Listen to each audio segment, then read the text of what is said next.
नमस्कार। आइए आज सुनते हैं कहानी प्रेमचंद के फटे जूते की, जिसके लेखक हैं हरिशंकर परसाई जी। यह एक व्यंग्य कथा है। हरिशंकर परसाई जी कहते हैं कि प्रेमचंद का एक चित्र मेरे सामने है, जिसमें वह पत्नी के साथ फोटो खिंचा रहे हैं।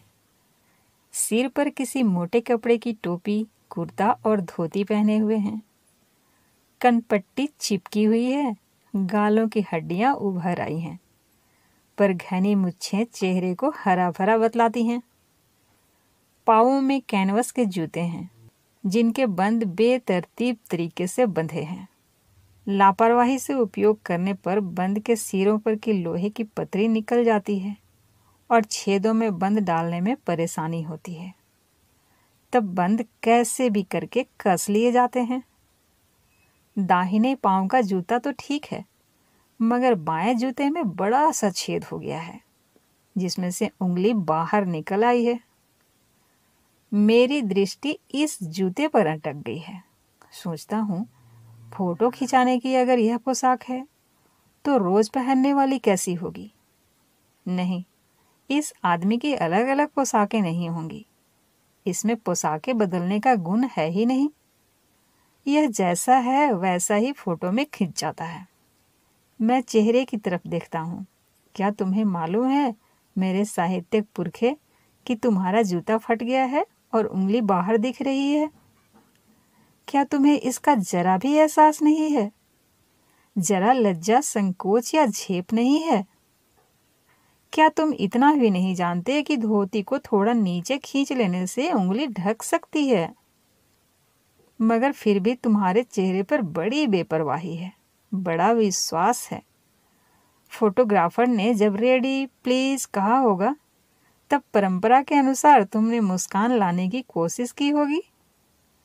दर्द के गहरे कुएं के तल में कहीं पड़ी मुस्कान को धीरे धीरे खींचकर ऊपर निकाल रहे होंगे कि बीच में ही क्लिक करके फोटोग्राफर ने थैंक यू कह दिया होगा।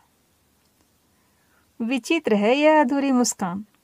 यह मुस्कान नहीं, इसमें उपहास है, व्यंग्य है।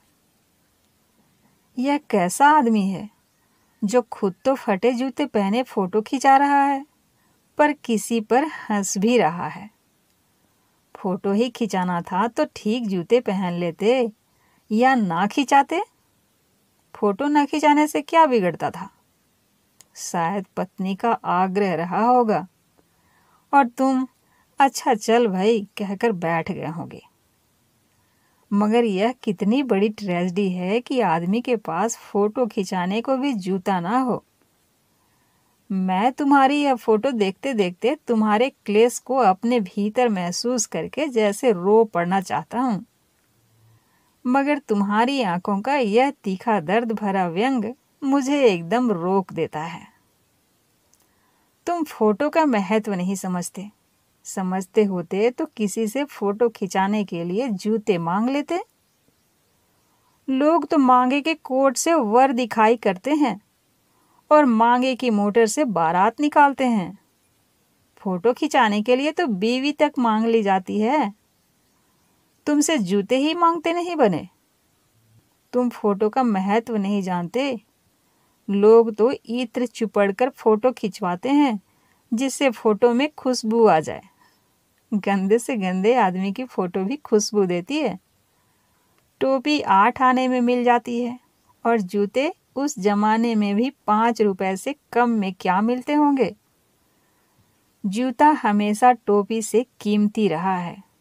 अब तो जूते की कीमत और बढ़ गई है और एक जूते पर 2500 टोपियां न्यौछावर होती हैं।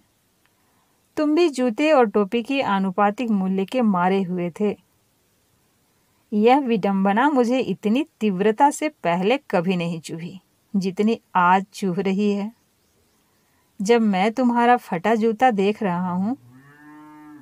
तुम महान कथाकार, उपन्यास सम्राट, युग प्रवर्तक, जाने क्या क्या कहलाते थे, मगर फोटो में भी तुम्हारा जूता फटा हुआ है। मेरा जूता भी कोई खास अच्छा नहीं है।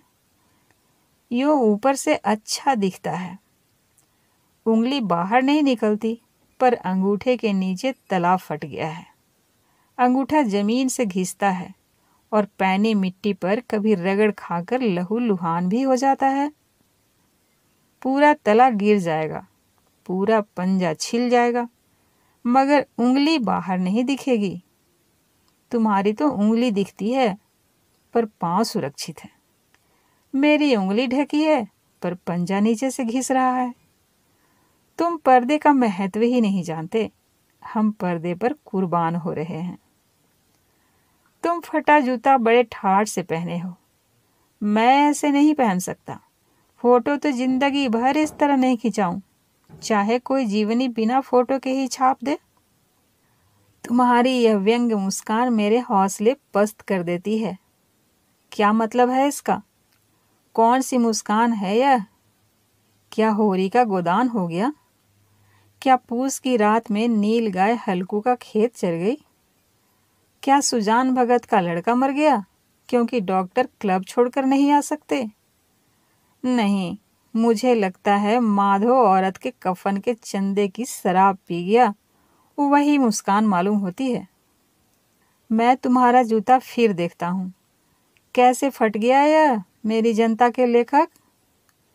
क्या बहुत चक्कर काटते रहे? क्या बनिए के तगादे से बचने के लिए मील 2 मील का चक्कर लगाकर घर लौटते रहे? चक्कर लगाने से जूता फटता नहीं है, घिस जाता है। कुंभन दास का जूता भी फतेहपुर सिकरी आने जाने में घिस गया था। उसे बड़ा पछतावा हुआ। उसने कहा, आवत जात पन्हैया घिस गई, बिसर गयो हरि नाम। और ऐसे बुला कर देने वालों के लिए कहा था, जिनके देखे दुख उपजत है, तिनको करबो परे सलाम। चलने से जूता घिसता है, फटता नहीं। तुम्हारा जूता कैसे फट गया? मुझे लगता है तुम किसी सख्त चीज को ठोकर मारते रहे हो। कोई चीज जो परत पर परत सदियों से जम गई है, उसे शायद तुमने ठोकर मार मार कर अपना जूता फाड़ लिया। कोई टीला जो रास्ते पर खड़ा हो गया था, उस पर तुमने अपना जूता आजमाया। तुम उसे बचाकर उसके बगल से भी तो निकल सकते थे। टीलों से समझौता भी तो हो जाता है। सभी नदियां पहाड़ थोड़े ही फोड़ती हैं। कोई रास्ता बदलकर घूमकर भी तो चली जाती हैं। तुम समझौता कर नहीं सके? क्या तुम्हारी भी वही कमजोरी थी जो होरी को ले डूबी? वही नेम धर्म वाली कमजोरी? नेम धर्म उसकी भी जंजीर थी, मगर तुम जिस तरह मुस्कुरा रहे हो, उससे लगता है कि शायद नेम धर्म तुम्हारा बंधन नहीं था, तुम्हारी मुक्ति थी। तुम्हारी यह पांव की उंगली मुझे संकेत करती सी लगती है। जिसे तुम घृणित समझते हो, उसकी तरफ हाथ की नहीं, पांव की उंगली से इशारा करते हो। तुम क्या उसकी तरफ इशारा कर रहे हो जिसे ठोकर मारते मारते तुमने जूता फाड़ लिया? मैं समझता हूँ, तुम्हारी उंगली का इशारा भी समझता हूँ और यह व्यंग्य मुस्कान भी समझता हूँ। तुम मुझ पर या हम सभी पर हंस रहे हो, उन पर जो उंगली छिपाए और तलुआ घिसाए चल रहे हैं, उन पर जो टीले को बरकाकर बाजू से निकल रहे हैं। तुम कह रहे हो, मैंने तो ठोकर मार मार कर जूता फाड़ लिया, उंगली बाहर निकल आई पर पांव बच रहा और मैं चलता रहा। मगर तुम उंगली को ढांकने की चिंता में तलुए का नाश कर रहे हो। तुम चलोगे कैसे? मैं समझता हूँ।